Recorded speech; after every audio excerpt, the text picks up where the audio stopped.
দেখেন কি অবস্থা, তরমুজটা একদম লাল হয়ে।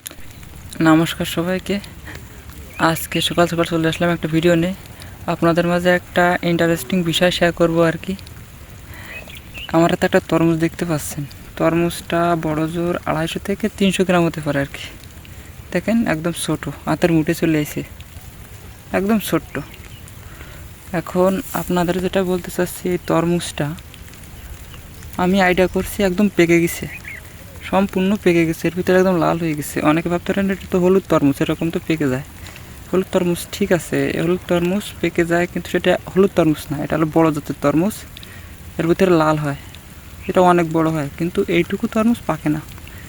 জাস্ট 250 থেকে 300 গ্রাম, 250 থেকে 300 গ্রাম হতে পারে তরমুজটি।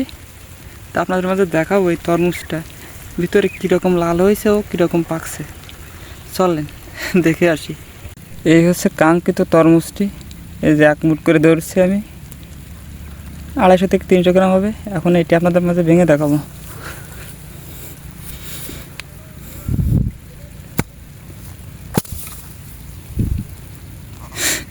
দেখেন কি অবস্থা, তরমুজটা একদম লাল হয়ে গেছে, ভালো তরমুজ কিন্তু একদম।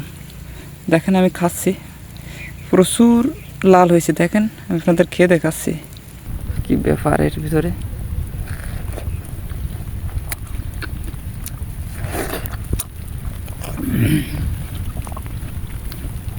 প্রচুর মিষ্টি,